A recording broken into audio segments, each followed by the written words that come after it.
Everyone please welcome Mark Twain! Come up here. There he comes. Strut over here. Mark Twain.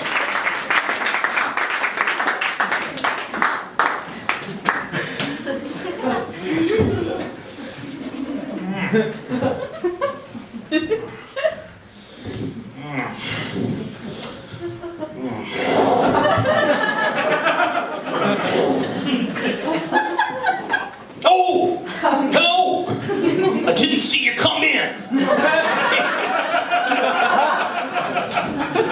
My name is Mark Twain, and I am known as a bit of a scribbler. I have many hours of comedy and witticisms and raconteur prepared to share with you this evening. But first, I'll get something out of the way right off the bat.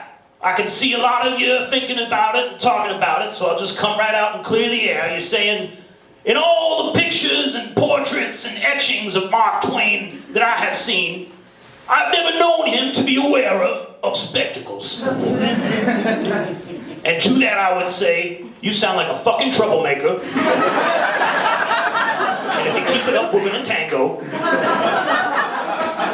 But I would go on to say that yes, it may be true that in my portraits and photographs I have not seen wearing spectacles. It is also true that in the time since those portraits and photographs have been taken, I have aged considerably. And my eyesight has deteriorated accordingly. Yes, it has. Sometimes I do believe it may have deteriorated so much that my eyeballs are liable to go on and fall on out of my head. Whoa!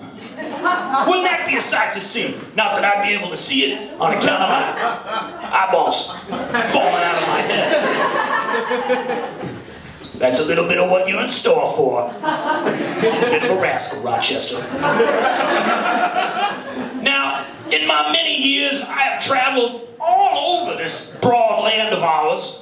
I've seen this country from stem to stern, from the tip of its wig down to the dirty, disgusting soles of its boots.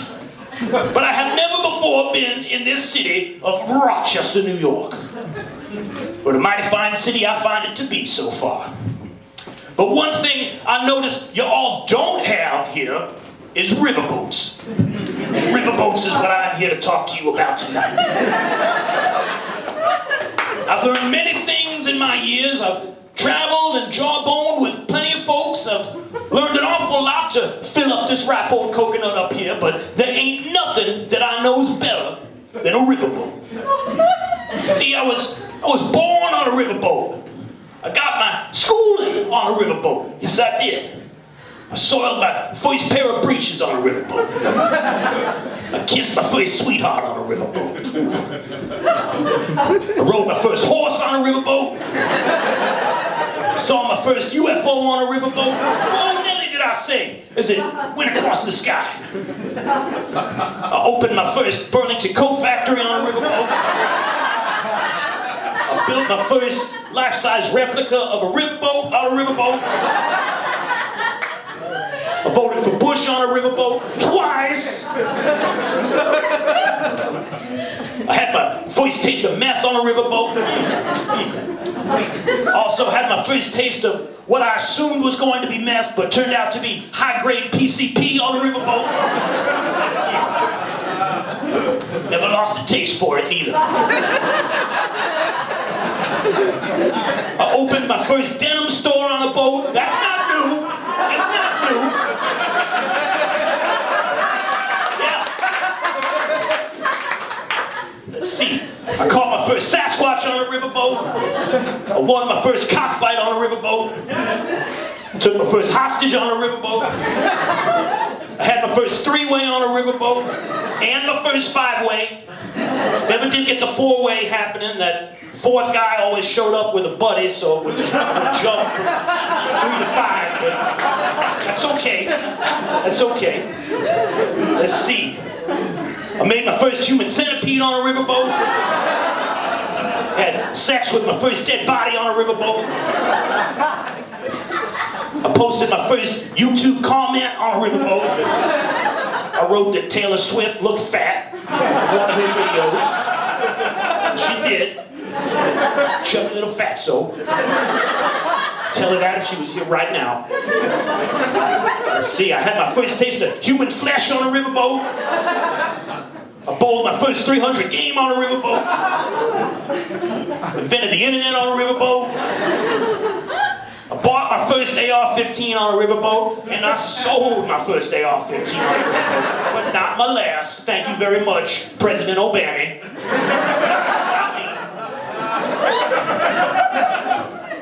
In fact, I do believe there ain't nothing that can't be done on a riverboat, with the possible exception of wearing a frown. Yes, it is. That's the truth. Yes, it is, Rochester. My goodness. You know, I'm gonna be honest with you, I never really laid all that stuff out there like that all at once. Kind of hit me all of a sudden. I really think I might have made some mistakes in my life. In fact, I'm gonna walk back on that. I have definitely made some wrong choices. My God. I'm just overwhelmed by this all of a sudden. I'm a monster. And yet here I stand, a free man. It makes no sense. I can't believe this. This is just kind of flooding into my mind right now, if you'll excuse me. It's almost as if maybe the riverboat was like a catalyst for my misdeeds. Like I considered it some kind of no-holds-barred, lawless zone. Which, just off the top of my head, that's not the case at all. It's just a boat. It's just a kind of boat. I don't know what gave me that impression. And I'm not suggesting that the riverboat is in any way responsible. I'm the author of my own misdeeds, certainly. I'm not to say that the riverboat is in any way autonomous or haunted, like an Overlook Hotel kind of situation. That's not the case at all. Certainly I'm responsible.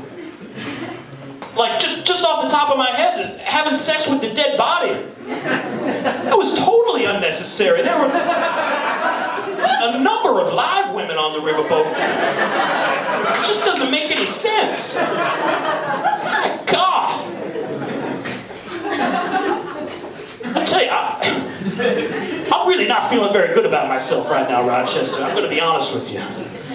Excuse me for a minute.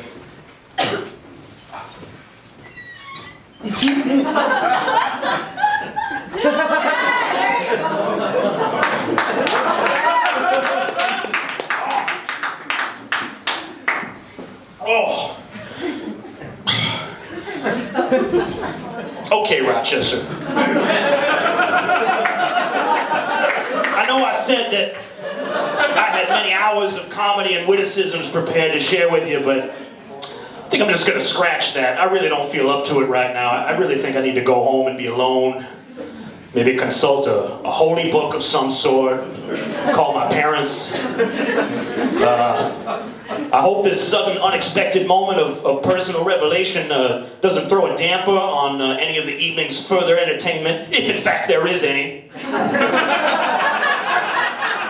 I just would hope that maybe we could maybe keep this between us and not go about informing the press or the authorities of any of the things I've shared with you tonight. That would be appreciated. But yeah, I really need to get home and get out of here. Hopefully we can meet again under happier circumstances, Rochester. But this is not going to work tonight. I'm sorry. Good night.